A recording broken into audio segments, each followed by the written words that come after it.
Mateus 26, do 36 ao 46.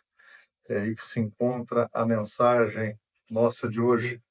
Diz assim: Então Jesus foi com eles a um lugar chamado Getsêmani e disse: Sentem-se aqui enquanto vou ali orar. Levou consigo Pedro e os dois filhos de Zebedeu e começou a ficar triste e angustiado. Minha alma está profundamente triste, a ponto de morrer, disse ele. Fiquem aqui e vigiem comigo. Ele avançou um pouco, curvou-se com o rosto no chão e orou. Meu pai, se for possível, afasta de mim este cálice. Contudo, que seja feita a tua vontade, e não a minha. Depois voltou aos discípulos e os encontrou dormindo. Vocês não puderam vigiar comigo nem por uma hora. Disse ele a Pedro: Vigiem e orem para que não cedam à tentação, pois o espírito está disposto, mas a carne é fraca. Então os deixou pela segunda vez e orou: Meu pai, se não for possível afastar de mim este cálice, sem que eu beba, faça-se a tua vontade. Quando voltou pela segunda vez, encontrou os discípulos dormindo de novo, pois não conseguiu manter os olhos abertos. Foi orar pela terceira vez, dizendo novamente as mesmas coisas. Em seguida, voltou aos discípulos e lhes disse: Como é que vocês ainda dormem e descansam? Vejam, chegou a hora. O Filho do Homem está para ser entregue nas mãos de pecadores. Levantem-se e vamos. Meu traidor chegou. Amém. Vamos orar. Pai, nós queremos suplicar ao Senhor a bênção de recebermos a tua palavra diretamente dentro de nossos corações. Meu Deus, que esta porção bíblica fale conosco nesta noite. Nós precisamos de ti. Nós necessitamos desta palavra.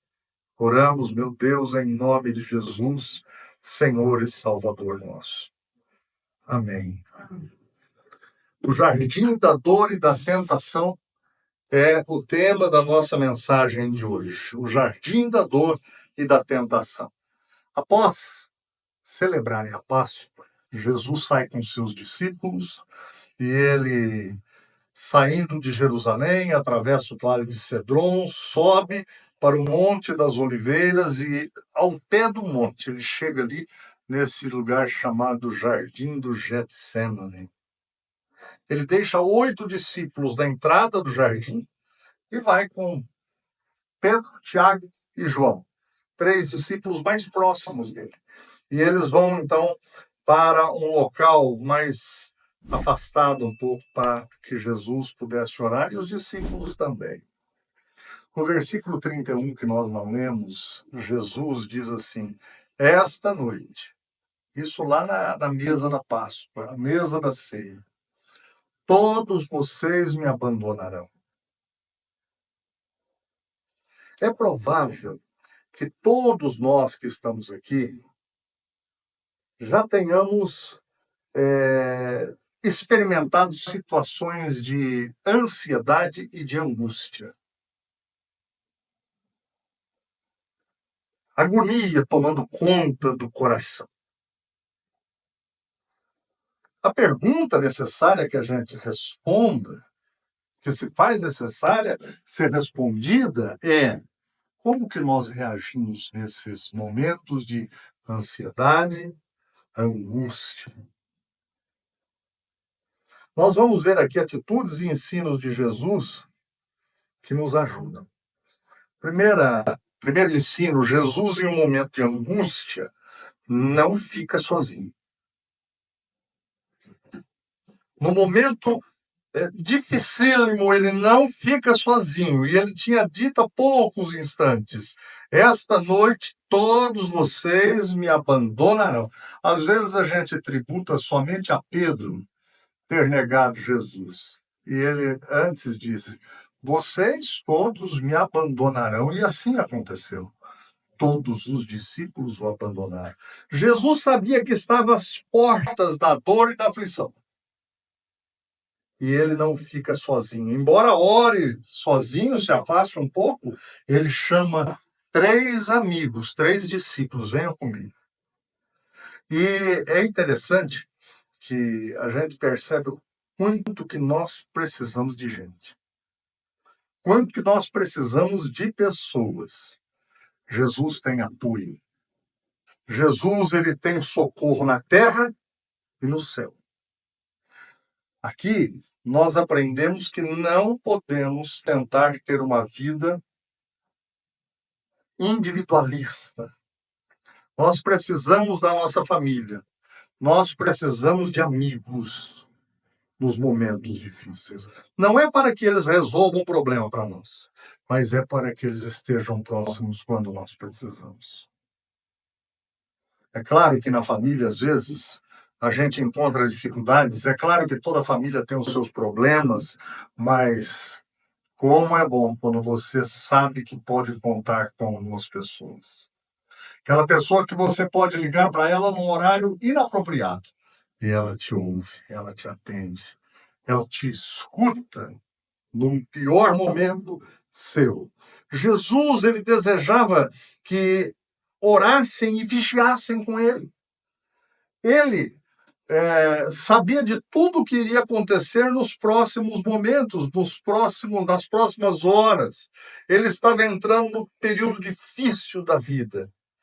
Veja, os discípulos não tinham ainda essa consciência. Tanto que quando chega a turma para prender Jesus, Pedro procura reagir. Eles ainda não estavam compreendendo o calor e a urgência e a dificuldade do momento que eles estavam atravessando. Mas Jesus sabia de tudo que teria que enfrentar. Jesus sabia que precisaria de coragem. Jesus é homem. Jesus é Deus. Nunca as duas naturezas, a humana e a divina, se separou de Jesus. Porém, ele sabia que a situação ia ser complicada humanamente. Ele seria preso, ninguém quer ser preso. Ele apanharia e ele seria morto numa cruz. Ele precisa de coragem. Por isso, a importância dos discípulos próximos a ele. E dos discípulos, os mais próximos. Pedro, Tiago e João. Jesus, o homem, está se preparando para este momento. Ele não fica sozinho, ele busca refúgio no Pai, ele vai orar, mas ele busca refúgio com os seus amigos. Olha, não podemos enfrentar tudo sozinhos. Eu estou dizendo de coisas assim complicadas. Nós não suportamos. Como nós precisamos de pessoas em quem a gente possa confiar. Às vezes a tensão e a dor na nossa vida, elas são muito grandes. Agora, mesmo com a companhia dos seus discípulos, Jesus nos ensina que precisamos da ajuda do alto. É fundamental. Jesus busca o Pai e a vontade do Pai. Jesus sofre e enfrenta tudo para salvar o pecador que se arrepende. Eu e vocês. Não devemos imaginar que ele precisou da companhia dos discípulos porque ele estava com medo. Eu já ouvi algumas pessoas falarem isso. Jesus estava com medo. Não. Jesus sabia que iria enfrentar a cruz e ele enfrenta a cruz com toda a dignidade. Quando o texto termina aqui, ele diz assim: vocês estavam dormindo, mas agora acordem, porque chegou a hora. O Jesus que chega no Getsemane é um Jesus atribulado, ansioso, com angústia por aquilo que vai passar. Mas aquele que se coloca na presença do Pai e sai do jardim é um Jesus determinado.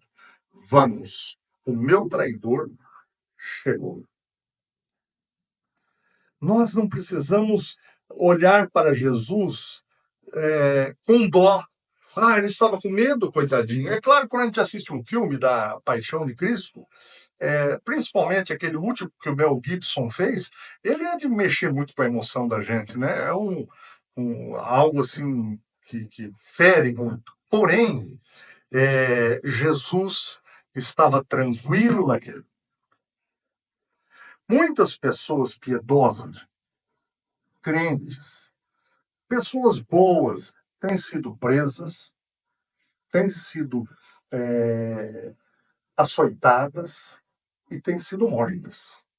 Mas nenhuma delas carrega sobre si o peso que Jesus carregou. Nenhuma delas salva uma pessoa sequer com a sua morte. Jesus se fez maldição por nós. E aí que está a grande agonia de Jesus. Ele é Deus e homem. Jesus nunca cometeu um pecado. Jesus nunca praticou uma transgressão da vontade do Pai.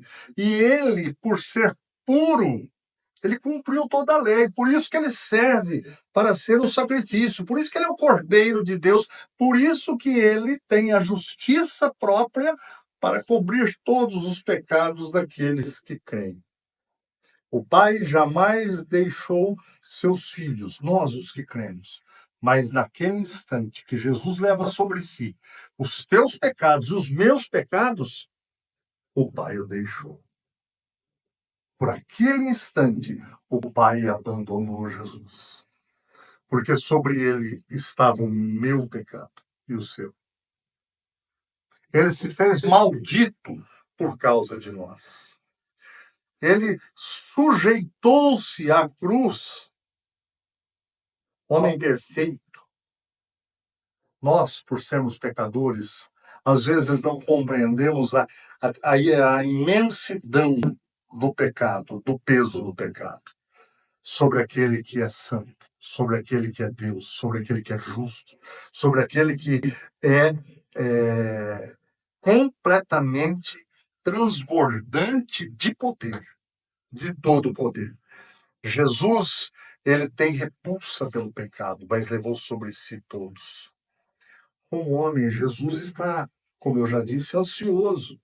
Nasceu e viveu para morrer naquela cruz. Mas imaginem a expectativa do momento se aproximando quando ele está orando ao Pai. É por isso. E é por isso que ele clama, Pai, se for possível eu não tomar esse cálice, o cálice é o cálice da ira de Deus. Por causa de cada um de nós. É sobre isso que Jesus está falando com o Pai. Mas em todo o tempo ele deixa claro, seja feita a tua vontade.